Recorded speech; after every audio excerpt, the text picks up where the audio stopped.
When Sarah did not respond to his shouts, he dimly began to recall what had happened. He set out to Greenville to repossess his wife. The day was hot. It was late September. The summer people had left. Cottages along the way were closed for the winter. There were no rides available. Nick walked every step of the 20 miles into town. As he sobered, he grew angrier. The thoughts of his defeat and the leaving of his wife gorged in his throat. The longer he walked, the greater his rage. It was dusk when he stepped on the Tate Williams front porch. Roaring that he had come to get his wife, he planted a heavy work boot against the front door. The noise of the kicking and the roaring of the mad bull brought neighbors first to their windows and then to the street. Tate had been inspecting Nick. When Sarah appeared at his front door, his first thoughts were for her safety. All the compassion and love of this gentle soul poured out to comfort her. With Sarah safely in bed, her wounds tended, his rage began to well. He quickly opened the door, stepped outside, and confronted Nick. The closing door brought forth a torrent of profanity and obscenities from Nick's rich vocabulary. The watching neighbors cringed at the oaths uttered and marveled at Tate's calmness. Nick was a sight. Most of the blood had been wiped off as he sweated his way out of the mountains. But there remained a huge black eye, a split lip, and a nose that was strangely twisted to one side. Patches of his light hair were dark with clotted blood. Hideous as his face was, Tate's thought were of the battered face upstairs in the bedroom. Sarah, with ribs caved in for Nick's boot, her face puffed and broken, lay listening. Even though he felt an almost uncontrollable rage, Tate tried to reason with Nick. Talking steadily but quietly, ignoring Nick's tantrums, he slowly backed Nick off the porch and tried to calm him. Tate was a big man, but he had never been a fighter. He was nearly a head taller than Nick, but Nick's youth and strength more than equaled the advantage. Always in the past, Tate had been able to reason with an opponent, but Nick was not reasonable. His rage grew at this manipulation. Running out of fresh expletive, he began to besmirch Sarah's character. These aspersions were just too much. His rage finally out of control, Tate, with a cold quietness, said, "I'll kill you." He turned back into the house to get his rifle. Nellie tried to prevent it. For the first time in his life, Tate was physical with her. He threw her aside on the couch and strode out on the porch. By now, Nick was completely sober. Although in a towering rage, he was well aware of Tate's prowess with the rifle and the significance of his return to the house. He suddenly realized that the tables were turning against him and he began to walk away. As he walked through the weeds in the vacant lot next door, the precariousness of his position became apparent. He broke into a run. It was not yet dark. The neighbors watched as he cut through the high weeds toward the river to gallop. Tate stepped out on the porch. With a quiet calmness, as though he was on a deer watch, he levered a cartridge into the chamber. With his keen eyesight, he could see every move that Nick made. Now in his frantic run through the tall grass. As Tate raised the rifle, a neighbor shouted to dissuade him. Tate never heard. He was just bringing the front sight onto the back of Nick's bobbing head when Nick disappeared. Tate stepped off the porch to stalk his quarry when reason began to take hold. As he stood searching the weeds for some sign, the enormity of what might have happened struck him. A cold sweat broke out on his otherwise calm face. "I surely meant to kill him," he said as he began to shake. Reason was his last in control. Although shaken to the core, Tate, always careful with guns, calmly unloaded his rifle before going inside. This gentle, caring man stepped into the arms of his loving wife, who stood waiting at the door. Upstairs, a battered Sarah cringed at every sharp sound, waiting for the crashing roar that would bring certain death to her husband. The next morning, someone cutting through the back lot to the river found Nick's body in the Frank Buck pit with his neck broken. The Frank Buck trap had performed its destiny a second time.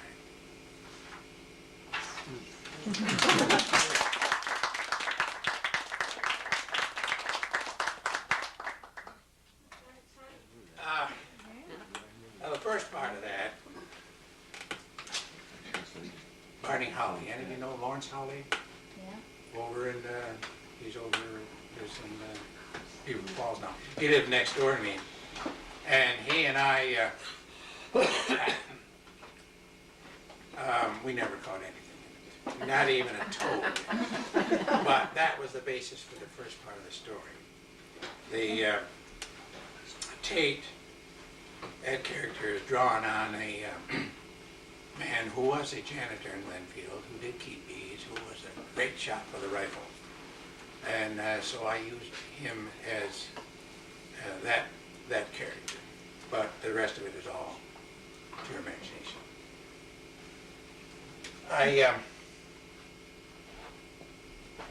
As I say, I have half a dozen chapters of this here. Maybe I'll read you one more from this.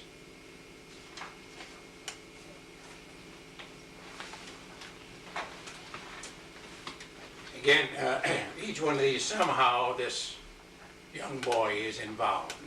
And sometimes he doesn't know what's going on. Sometimes he contributes to what is going on. And of course, sometimes he's very much directly involved. In this one here, he's kind of on the sidelines. For his first 4 grades, Leo attended the 2-room school on the hill. Most of the schools in that part of Morgan County were of the traditional 1-room variety, but Greenville School, because of its enormous population, boasted 2 large rooms with 2 teachers. An influx of people during the late 20s forced the conversion of the basement room into 2 additional long, narrow rooms, and 2 more teachers were added. This sparked a movement to establish a high school in the town. This occurred during the first part of the Great Depression. Some taxpayers, fearful of additional tax burden, vigorously opposed the movement. Lasting enemies were established, but in the end, the proponents prevailed, and a new combination graded high school was established. While the building was being constructed, first-year high school classes were held in various homes around the village. The local movie theater became an auditorium hosting several productions. At last, in the early 30s, the building was finished. Students and teachers moved in. Students from surrounding districts were brought to the new building. Mina Ray Dodge handled the 7th grade. She was a no-nonsense lady who believed in education. She believed that good discipline was essential for good teaching. Her flock consisted of all of the previous year's 6th graders from the surrounding district. Some of these 12-year-olds had never been outside of their own district. Her teaching job was perhaps the most difficult in the building. Many of her charges had experienced only a single teacher. She found all degrees of sophistication. As the students came together in the fall, mostly strangers to one another, she molded them to efficient neophytes. She was strict but fair. She required each to do his best and live up to his potential. Accomplishing this with 40 students each year was a monumental task, but with few exceptions, she succeeded. Her reputation flowed out into the surrounding district. Innocent fledgling 7th graders approached her room the first time with awe and no little trepidation. After the first week or 2, she had her charges properly arranged. The talkers were isolated as much as possible. Those who persisted in testing her will found themselves occupying the front seats. The majority, sensing that her room was a place of business, settled down to acquire knowledge. She taught arithmetic, spelling, history, geography, and reading. English and music were taught by other teachers. A great amount of learning went on in her room. Leo enjoyed her history, geography, and reading. To a lesser extent, the math. Spelling was his worst subject, but his nemesis was penmanship. For years, all through high school, various teachers tried with the Palmer method to improve his scribbles, eventually admitting defeat. Mina Dodge was a little woman. She was perhaps 5 feet 2 inches tall and weighed at most not more than 125 pounds. Most of her 12-year-olds were equally tall and weighed nearly as much. Occasionally, one would tower over her. Her stature was not in her height or weight, but in her manner. William Bunker was one of these. He was nearly 6 feet tall when he entered the 7th grade. Bill was a good-hearted, well-meaning, but also a free spirit.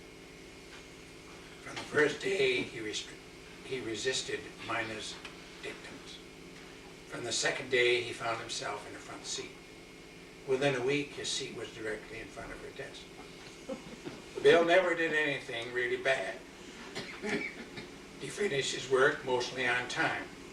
His grades were mostly passing. But he felt repressed and hemmed in. When he left the room to visit the boys' room, he always took the longest route. His response to the urge of bodily functions always took 2 or 3 times that of anyone else. He got to the point where he required special permission to leave the room. Mina had a 3-minute hourglass which she turned into action whenever she gave Bill permission to leave the room.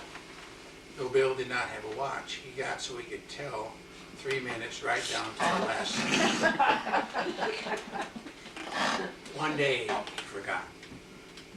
So he said. As the last grain of salt dribbled down, Mina Dodge rose from her desk and stepped out into the hall. Bill was just coming out of the boys' room and saw her, ducked back in, but not in time. Mina saw him. Bill, secure in the sanctuary, pondered what he should do. He knew he was in trouble, but he felt temporarily safe. Not so Mina. She marched down the hall and into the boys' room. She stepped inside and with a cold, steely voice pronounced his name. William. Bill was standing in front of a wall-mounted porcelain fixture along with another boy who later told the story. Her heels clicking on the tile floor, Mina stopped behind Bill. In crisp, cold, measured words, she said, William, put that away and come with me.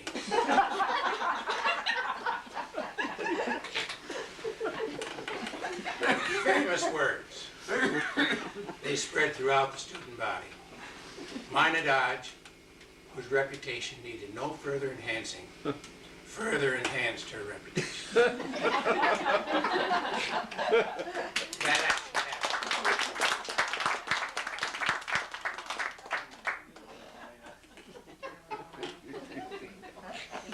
That actually happened, and that teacher was Nina Ford. I'm sure some of you know. Sure. She was a great lady, and she was a great teacher, and she had the 7th grade, and she really molded the 7th grade, and she had Bill right under her thumb.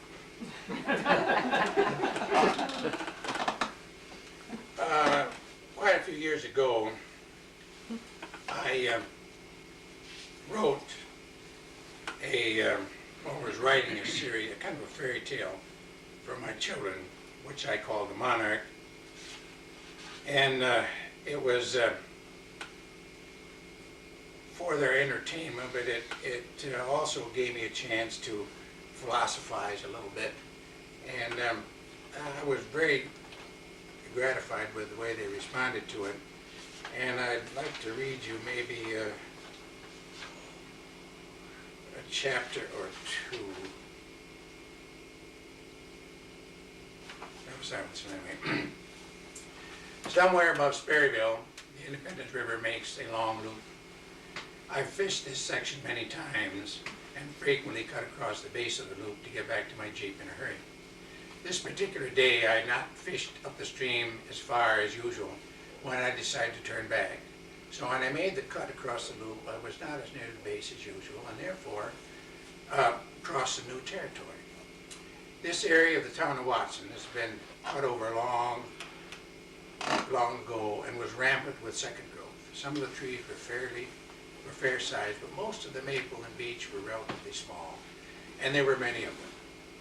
Some of the smokes on the slopes, the popple had grown, died back, and returned several times. I was walking over a small ridge down into a delightful little grade when I first saw the oak. It was a majestic tree with an enormous trunk, studded with huge branches, each of which would have made a respectable tree in itself. What a wonderful specimen, I thought, as I stopped to admire. It seemed perfect, The shape was classical. An enormous conical trunk, nearly 15 feet across at the base, towered into the air. The branches were delightfully symmetrical and random at the same time. I could imagine a small boy spending hours climbing, living in its arms. The hollow where it stood seemed to have an ethereal quality about it, a timelessness, as though it had never been violated. I wondered at the time how the loggers could ever have missed this tree. How glad I was that they had. The light filtering through its branches was somehow just enough to keep the grass vigorous, but there still suppressed the brush and weeds. It was a beautiful, thick, piled carpet that stretched over the bottom of the hollow. I was lost in my thoughts, exulting in my find, thinking of my priceless, timeless discovery. My thoughts kept repeating themselves.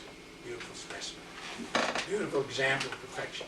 But suddenly the branches of the tree, like arms, seemed to sweep aside, and the trunk stood revealed. A long, dark gash ran from the top to the bottom. A wound of years past, defiling my perfect tree. I'm sure I gasped, almost in pain. What a terrible thing, how awful. I felt sick. I lay my rod on the grass and slowly started toward the tree. But I could no longer see the gash. It was as though the branches had moved and covered up the unsightly scar. At the time, I was too distressed to notice what had happened. All I wanted to do was express my sorrow. As I got closer, I became even more impressed with this giant of an oak. It was so solid, so staunch, so friendly.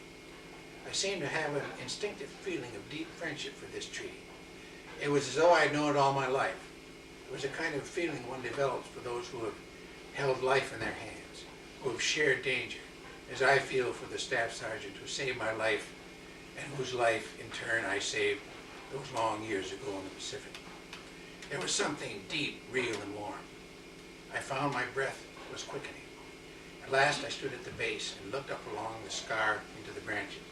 Many years ago, lightning had struck the crown and seared the trunk to the roots, blasting out an ever-widening gash. The ordinary tree would never have withstood such a blast, but then the ordinary tree would never have attracted such a strike. The oak, with its huge taproot, was anchored deeply in the earth. Its deepest roots were always well within the damp earth, no matter how severe the drought, always providing a perfect ground and thus making an ideal lightning rod. Perhaps during some long-forgotten drought, when the gods of lightning, frustrated over weeks of inactivity, finally found the ideal ground, they unleashed their pent-up fury with a mighty blast that seared my oak. Deeply and gravely wounded, the oak managed to survive, but not without paying a penalty. Its protective coat had been opened and laid bare to the forces of decay.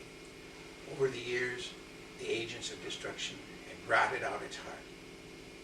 The gash widened just enough so that if I turned sideways, I could go into the trunk without having to stoop at all. I put my head in, looked around, and then stepped inside. There was light enough so that I could see well, although the top was lost in darkness. The walls were of rotted wood, as was the floor. I walked to the back and then circled to the sides. On one side there was a porthole, just at eye level, where our limb had once jutted out. Dry, cozy, comfortable, I felt strangely secure. I felt a pleasant peace settle over me. I sat on the floor and looked out the door. My little glade was quiet and peaceful.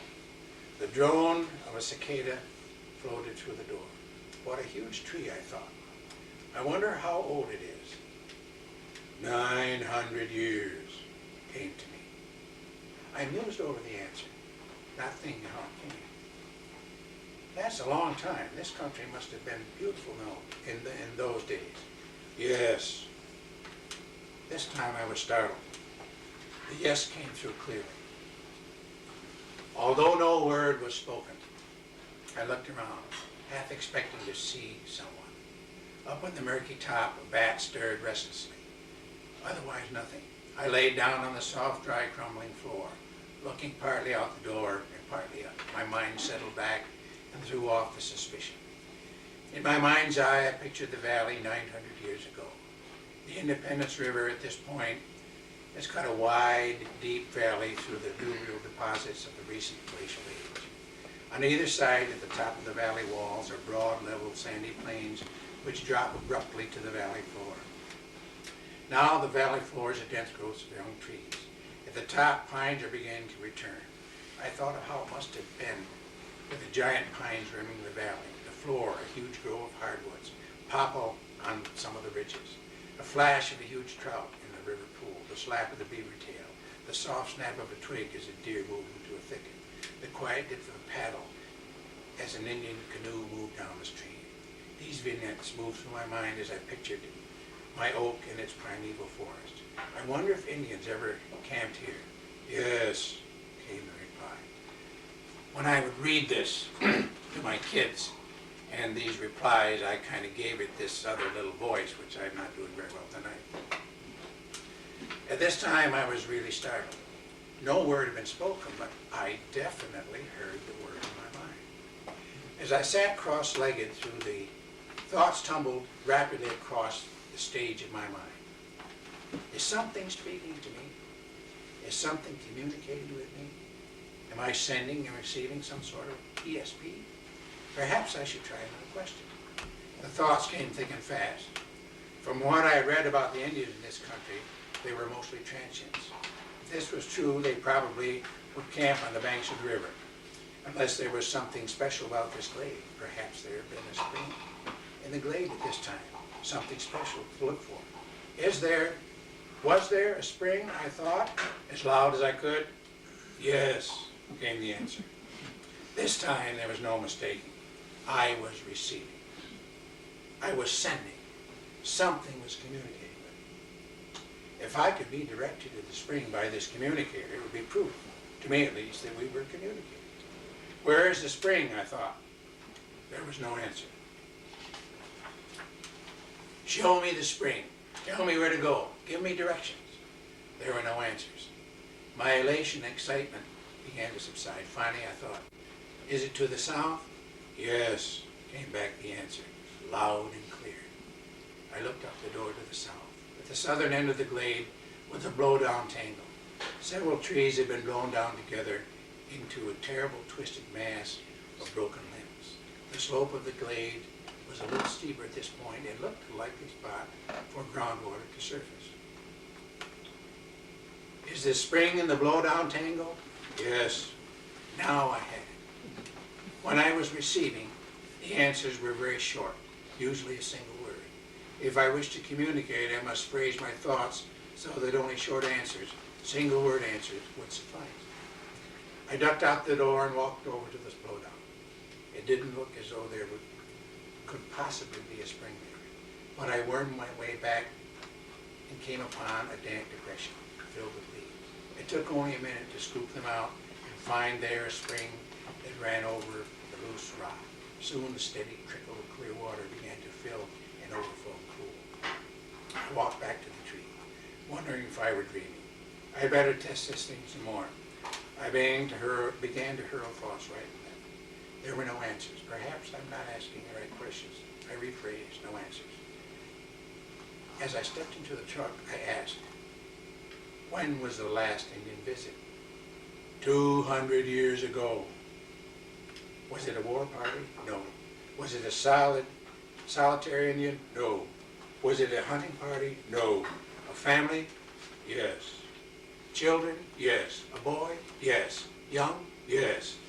Did he play in your branches? Yes. My thoughts were coming so fast that I failed to realize the significance of being inside the trunk, and even the greater significance of the last question. My thoughts continued seeking information about the family. Was it a happy family? At first. Did they leave unhappy? Yes. An accident? Yes. The boy? Yes. Did he fall from your branches? Yes. I was about to ask the inevitable question when it hit me like a bolt of lightning between the eyes. I knew to whom I was speaking. I was speaking to the tree, to the mighty oak. I hesitated a moment before asking the verifying question. I think I was a little scared. Then I thought as loud as I could. Am I talking to you, oak tree? Yes.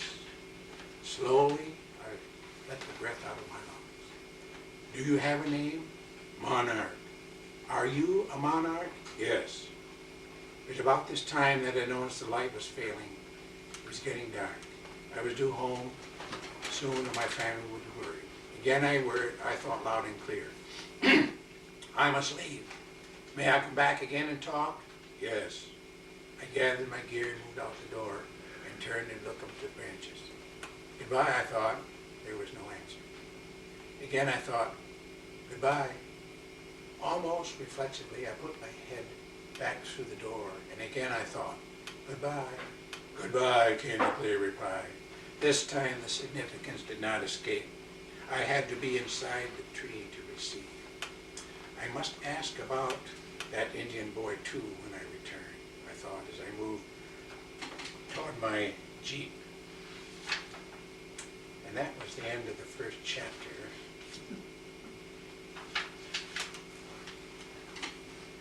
And it goes on,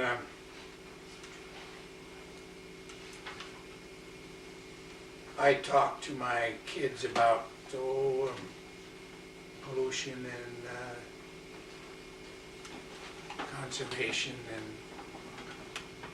ethics, lying, and all through the monarch, who it turns out was the monarch only of oak trees. Each species had a monarch. And I had a lot of fun writing this. And my kids would bring home, when they were in college, they'd bring home friends and have them read it. And it went over pretty well.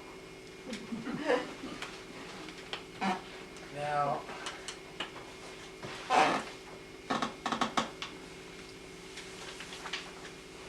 got another in here that's a little bit different.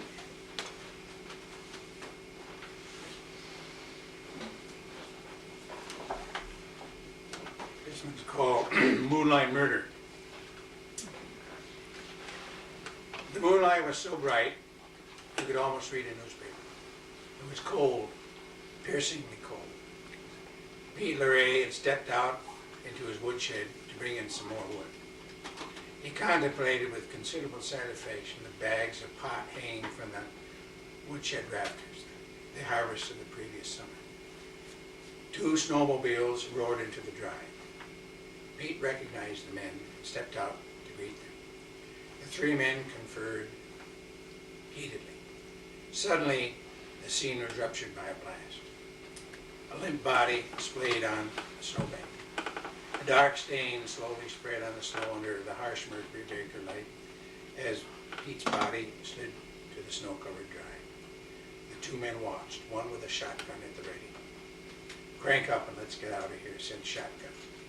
Suddenly his partner whispered, there's somebody out there. They saw us. Get him, ordered Shotgun. Several years before, Leonard and Helen Miller, both high school teachers, had retired.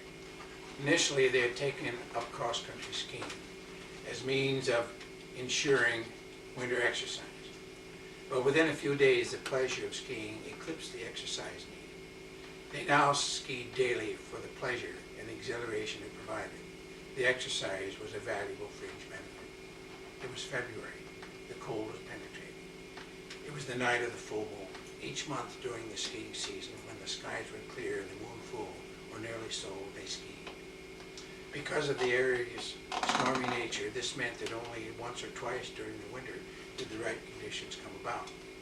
This night was one of those nights. By 9 o'clock, they were on their skis and gliding through the woods. Brilliant patches on the snow were framed by inky black tree shadows. It was nature into surrealism, they told their friends. Within a few minutes, they were out of the woods and onto an open field. The stillness was broken only by the whisper of their skis on the snow. For an hour, they moved steadily across the snow, with Helen in the lead. Sometimes they would stop to view a particular scene. They took pleasure in the rhythm of the thrust and glide. Their fluid movements seemed almost without exertion. They came to a plowed road, a white trench in the countryside, and turned to follow outside the plowed banks. They whispered their comments. Normal voice somehow seemed almost sacrilegious. The huge snowbanks, sculptured by the west wind, and the many passes by the town of Gregg plows walled them from the road. As they approached the pool of light in front of a small home, they lapsed into silence. But the obscene roar of a shotgun destroyed the picture. Just able to peer